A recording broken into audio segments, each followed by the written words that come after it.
Assalamualaikum warahmatullahi wabarakatuh. Puji syukur kehadirat Allah Subhanahu wa taala.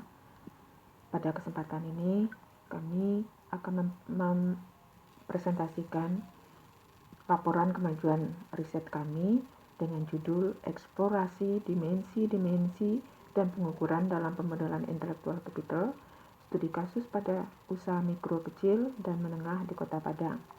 Tim peneliti adalah saya sendiri, Lastri, kemudian Ibu Yuki Fitria SEMM, kemudian Ibu Cici Andriani SEMM.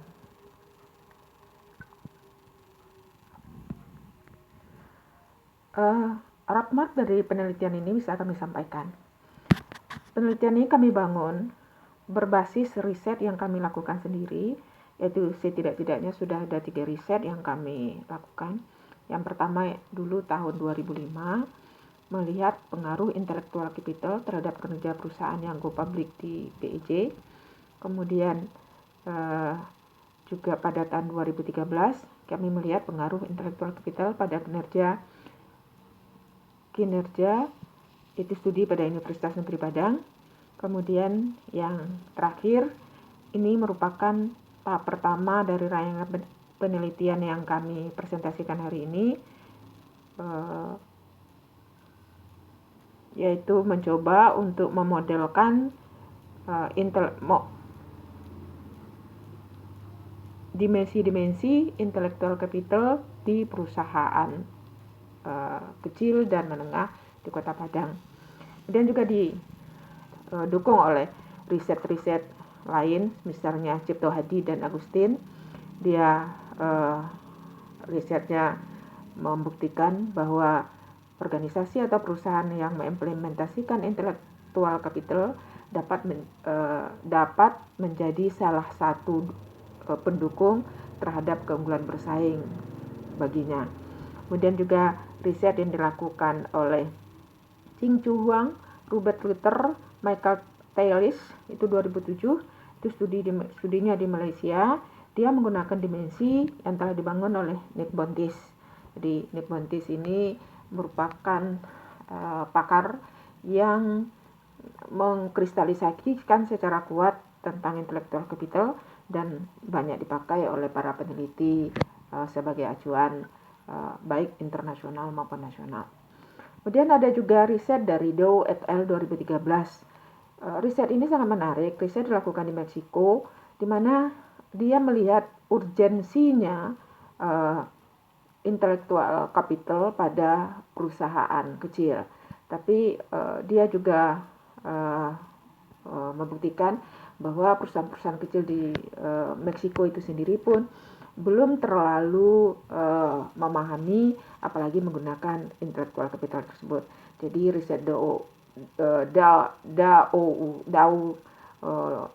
ini merupakan inspirasi terkuat kami juga untuk melakukan riset di UMKM Kota Padang. Jadi itu kira-kira roadmap dari riset yang kami lakukan. Nah, perlu juga kami sampaikan sedikit tentang konsep intellectual capital. Kajian tentang intellectual capital ini sudah berevolusi, sudah berkembang sejak lama sekali.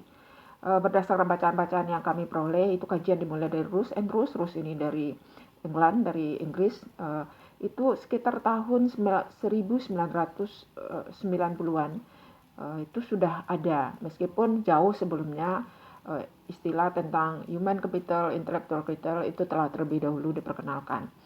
Nah, kajian Roos dan Roos itu menjadikan cikal bakal dan titik balik juga bagi Nick Bontis untuk lebih memperkuat konsep dari intellectual capital tersebut, sehingga Bontis dianggap orang yang bisa mengkristalisasikan konsep-konsep atau dimensi-dimensi dari intellectual capital tersebut, sehingga beliau menyatakan dimensi dari human capital itu dari intellectual capital itu ada 3. Yang pertama adalah human capital, yang kedua adalah structural capital, sedangkan yang ketiga adalah customer capital. Nah, sekarang kami ingin menyampaikan lagi temuan riset kami yang sekarang kami presentasikan. Tadi sudah disampaikan bahwa riset ini adalah merupakan riset tahun kedua dari 2 tahun yang kami rencanakan. Jadi riset ini akhir dari 2 tahun penelitian. Pada riset pertama, kami telah menemukan model-model dari intellectual capital untuk UMKM Kota Padang yang kita bangun dari modelnya Nick Bontis, kemudian yang diuji cobakan juga oleh Chung dan teman-temannya di Malaysia, juga telah digunakan oleh banyak peneliti-peneliti lain. Nah, hasil penelitian dari 46 indikator ya yang kami gunakan di dalam pemodelan ini, yang berbasis tadi pada konsep Nick Bontis yang pertama, kemudian sudah diperkuat, diimplementasikan juga di Malaysia dan di tempat-tempat lain, sehingga untuk model yang kami dapat pada tahun pertama, ternyata dari 46 indikator yang ada, hanya 22 indikator yang dianggap penting yang digunakan oleh UMKM di Kota Padang. Nah, berdasarkan temuan itu, kami membuat model intelektual kapital untuk UMKM Kota Padang. Kami mencoba untuk membangun suatu model. Kemudian sekarang model itulah yang kami coba untuk sosialisasikan, untuk internalisasikan, dan untuk bisa diimplementasikan oleh UMKM di Kota Padang.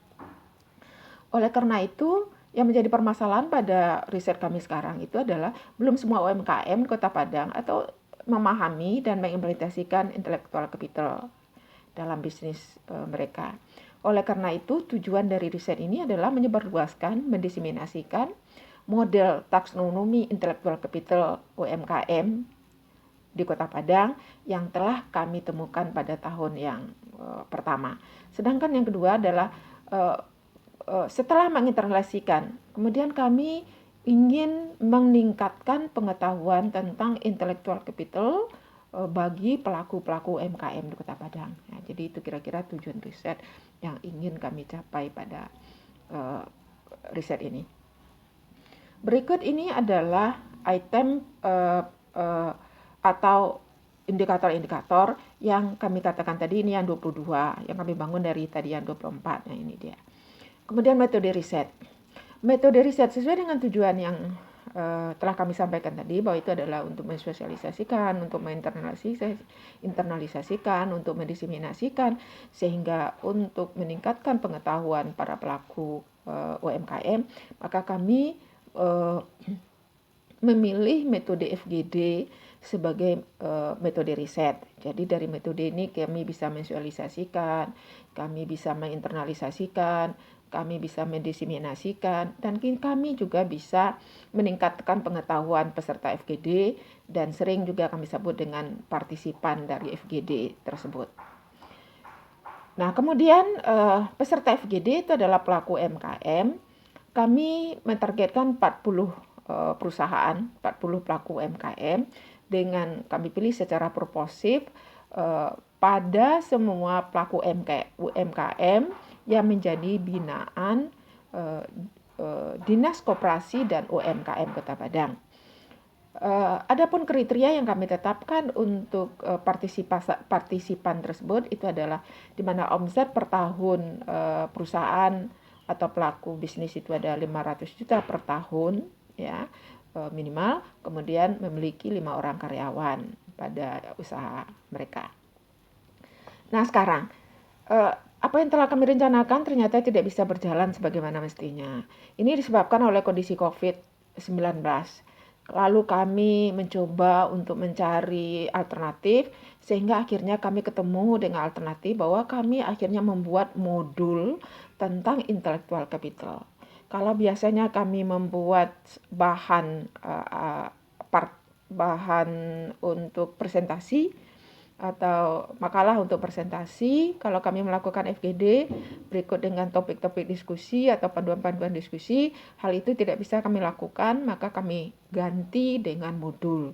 Modul itu berisi pengetahuan-pengetahuan, konsep-konsep teori tentang intellectual capital, khususnya untuk UMKM Kota Padang.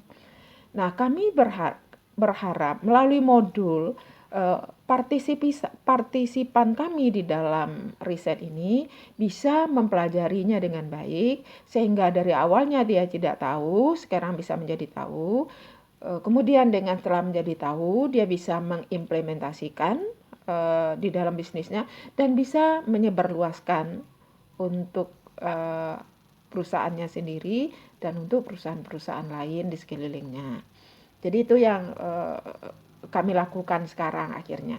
Tapi meskipun begitu, kami setiap partisipan, kami mencoba untuk meminta nomor HP beliau. Kemudian kami awalnya masih merencanakan untuk bisa FGD melalui Zoom. Tapi sampai sekarang hal itu juga belum bisa kami lakukan. Kami akan melihat situasi, mudah-mudahan kami masih bisa melakukan Zoom. Ada beberapa kendala memang di lapangan karena tidak semua perusahaan kita itu mau untuk dijadikan responden dengan bermacam-macam kecurigaan, dengan bermacam-macam ketakutan, tapi berkat usaha daripada tim di lapangan, sehingga berdasar dengan melalui snowball sampling, akhirnya kami bisa mendapatkan partisipan untuk riset ini. Jadi itu kira-kira.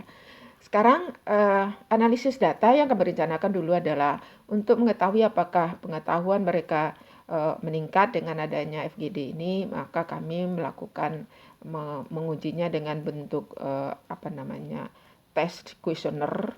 Kemudian tes itu akan kami olah, data-data dari tes itu akan kami olah dengan statistik ANOVA.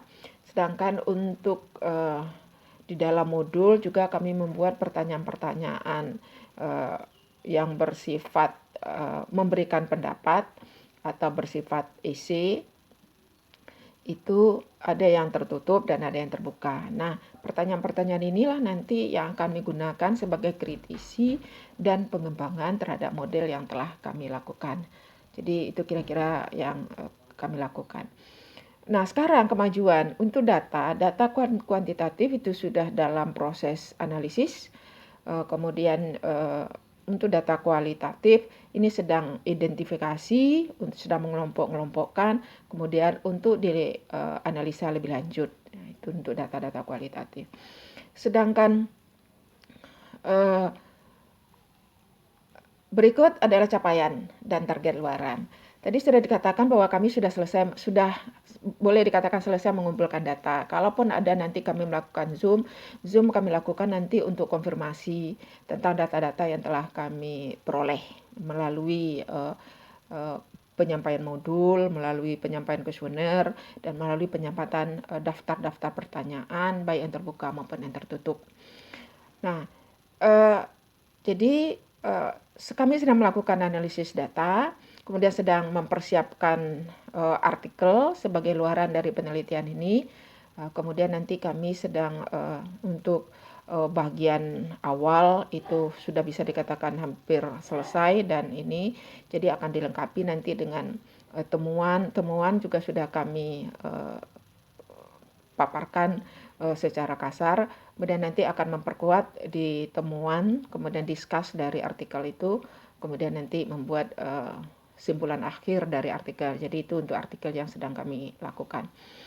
Kemudian luaran pada tahun pertama dari riset ini, luarannya dulu adalah artikel terpublish, kemudian telah dimuat di proceeding PICEBA, ya keempat, di mana PICEBA terindeks Thomson.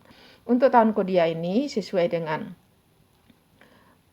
saran dari LP2M, maka artikel ini nanti akan kami publish pada The Second Progress in Social Science, Humanities and Educational Research Symposium. Jadi yang direncanakan tanggal 31 Oktober 2020. Artikel sedang on progress untuk ini. Kemudian kami juga merencanakan, karena nanti November juga ada PICEBA, mudah-mudahan kami bisa membuat lagi publish dari hasil riset ini, dan kami akan menjadikan ini sebagai alternatif tambahan untuk luaran riset kami.